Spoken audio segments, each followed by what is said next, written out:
Safarov en prison. Safarov en prison. Safarov en prison. Safarov en prison. Safarov en prison. Safarov en prison. Safarov en prison. Safarov en prison. Safarov en prison. Safarov en prison. Monsieur l'ambassadeur, le transfèrement de monsieur Ramil Safarov le 31 août, qui s'est soldé par sa libération en Azerbaïdjan, a provoqué la consternation de la communauté arménienne et l'indignation de nombreux États et d'instances démocratiques. Le choc est d'autant plus grand que tout indiquait que cette décision des autorités de Budapest allait connaître à Bakou la conclusion que le monde civilisé déplore aujourd'hui. Une conclusion prévisible que les autorités hongroises ne pouvaient pas ignorer, sauf à faire preuve d'une grande naïveté. En agissant de la sorte, les dirigeants de la Hongrie ont non seulement porté atteinte à une décision de la justice de leur propre pays, mais elles ont également contribué à l'exacerbation des tensions dans un Caucase du Sud qui risque à tout moment de basculer dans la guerre. Cette attitude, qui s'est soldée par cette issue immorale et dangereuse, porte un grand préjudice au peuple arménien et fait fi des valeurs de l'Europe. Ces conséquences doivent être assumées par ceux-là même qui ont pris la décision de remettre Safarov à l'Azerbaïdjan. Par la présente, le CCAF s'adresse à votre gouvernement pour qu'il prenne toutes les mesures nécessaires à la réincarcération de ce monstre. S'il estime avoir été berné par l'Azerbaïdjan, nous lui demandons d'en tirer les conclusions au niveau de ses relations avec cet État. Nous lui demandons également de dénoncer, comme il se doit, les autorités azerbaïdjanaises qui se livrent à travers la promotion de cet assassin à une véritable apologie du crime. Nous vous prions de croire, monsieur l'ambassadeur, en l'assurance de notre respectueuse considération. Voici donc la teneur de la motion qui va être déposée dans un instant donc par messieurs Papazian et Toragnan à l'ambassadeur de Hongrie.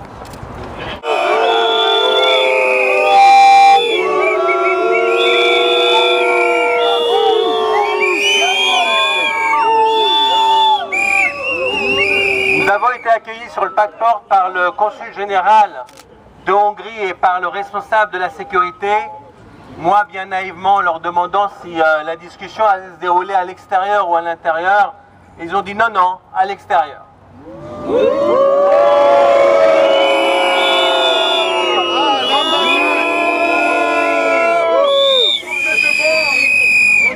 Nous avons rencontré hier, dans son bureau, à l'intérieur de l'ambassade, l'ambassadeur de Hongrie, à qui nous avons pendant 30 minutes transmis le message du CCAF, le message du peuple arménien, mais au-delà, le message universel de toute l'humanité. Celui que Safarov, qui est un officier azéri, qui a assassiné en 2004 un officier arménien à la hache dans son sommeil à 5 heures du matin, courageusement.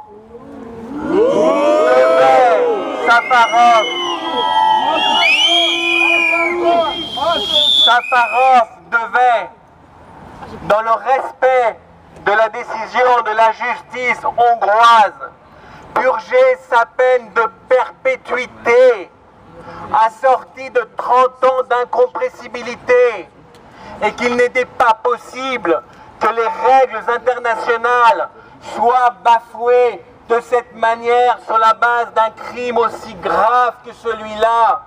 Il s'agit d'un officier d'une armée, membre de l'ONU, qui assassine un officier d'une armée, membre de l'ONU, dans le cadre d'un séminaire organisé par l'OTAN, c'est-à-dire de pays qui sont dans la même structure de défense.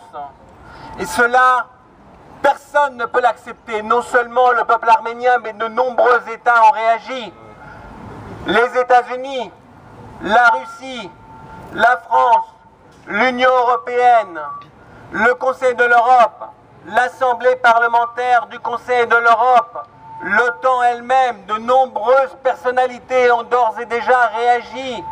Et la liste se poursuit parce que nous n'allons pas en rester là. Nous sommes partis dans un combat de longue haleine. Nous avons dit à l'ambassadeur hongrois que la Hongrie devait se mobiliser sur le plan international, remuer ciel et terre, mobiliser le monde entier, toutes les structures, y compris les structures des juridictions internationales, pour que ce verdict soit respecté. Pourquoi insister tant sur cela? Parce que la Hongrie affirme qu'elle a été abusée par l'Azerbaïdjan. La Hongrie affirme qu'il y avait un accord de transfèrement avec au bout la poursuite de la peine dans une prison azérie. Il est où?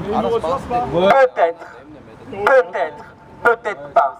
Mais en tout cas, nous avons affirmé avec Ada Toranian que la sincérité de la position hongroise serait mesurée à sa capacité de se mobiliser pour faire respecter sa propre justice. Si la Hongrie ne se mobilise pas, tous les soupçons de corruption qui ont déjà été rendus publics seront renforcés.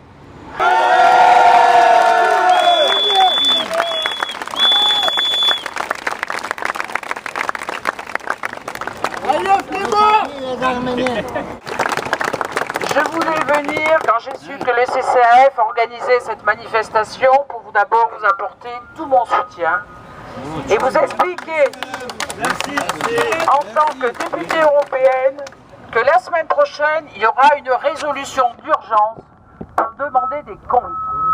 Parce que ce qui s'est passé, c'est de l'ordre de l'inadmissible. Il est hors de question qu'on laisse quelqu'un comme Safarov impuni alors qu'il a commis un crime odieux vis-à-vis de Markarian, cet Arménien qui n'avait rien demandé et qui était, comme on vous l'a indiqué, en cours d'anglais en Hongrie. Donc l'Europe va demander des comptes à la Hongrie. Comment se fait-il que la Hongrie a libéré cette personne alors qu'elle faisait une prison à perpétuité par rapport à ce crime odieux? Donc il faut qu'Orban indique pourquoi il l'a fait et dans quelles conditions il l'a fait. Pourquoi il n'a pas demandé des garanties plus importantes par rapport à l'Azerbaïdjan. Et puis, dans cette résolution d'urgence, il y aura une demande de compte par rapport à l'Azerbaïdjan. Comment quelqu'un qui a fait un crime aussi odieux peut-il dans son pays être reconnu comme un héros? C'est un déni de justice et l'Europe ne peut pas accepter ce déni de justice vis-à-vis de l'officier arménien qui a été tué.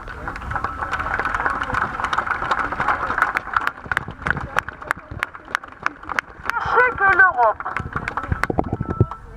essaie, et la construction de l'européenne, ça a toujours été une construction par rapport à la paix.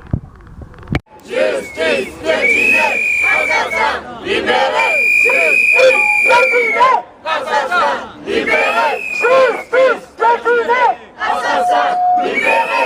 Justice piétinée, assassin libéré. Comme vous tous, on partage une indignation, une consternation par rapport à cette situation incroyable, du jamais vu, la promotion du crime par un État criminel, un déni de justice également par un gouvernement hongrois, qui est d'ailleurs dans une drôle de dérive, ce gouvernement hongrois, pas seulement dans ses relations bizarres avec l'Azerbaïdjan, mais aussi par son attitude qui vient d'être dénoncée il y a aujourd'hui même par Elie Wiesel, parce que M. Orban était encore hier à une cérémonie qui faisait la promotion d'un Hongrois pro-nazi qui lui aussi va être transféré, dont les cendres elles aussi vont être transférées en Roumanie.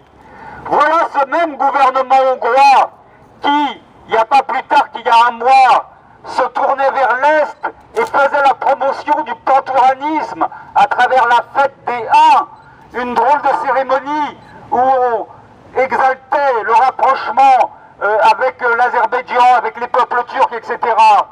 Qu'on le fasse du point de vue culturel, très bien, mais que cela signifie qu'on s'éloigne des valeurs culturelles et des valeurs surtout politiques, humanistes, fondamentales de l'Europe. Parallèlement, cela est un peu plus inquiétant pour tous les démocrates européens.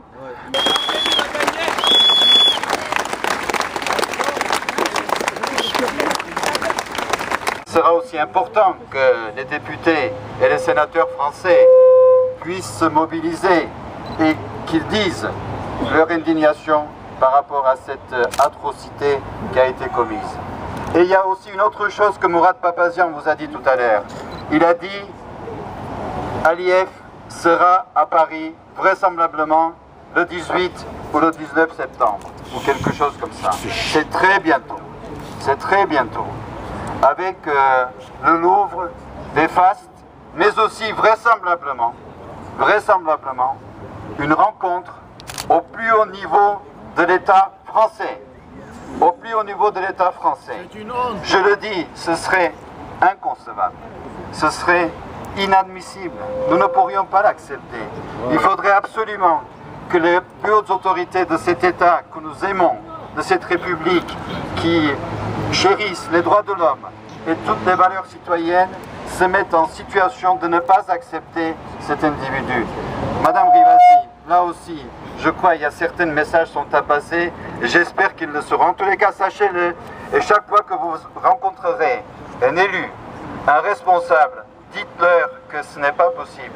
Ce n'est pas possible parce que ce n'est pas un individu normal, c'est un voyou, c'est un assassin et il vient jouer avec son argent sur le dos des crimes atroces qui ont été commis. C'est insupportable et je sais que vous ne le supporterez pas. Faites-le savoir s'il vous plaît. Merci.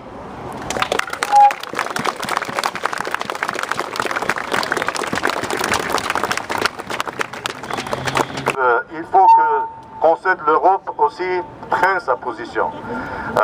Vraiment, c'est une situation sans précédent. Et il faut que le Conseil de l'Europe trouve une solution. Et je crois qu'on va faire tout possible au Strasbourg pour qu'on arrive à une solution raisonnable pour rétablir la justice. Tout d'abord, je suis sûr qu'on va peut-être aussi réviser cette convention qui a donné cette possibilité. Ça peut être une solution, mais on doit continuer vraiment par les moyens juridiques aussi de rétablir la justice. En ce qui concerne notre combat, je crois que c'est une bonne occasion pour nous consolider dans le monde entier, multiplier nos efforts pour la reconnaissance définitive de la République du Haut-Karabakh.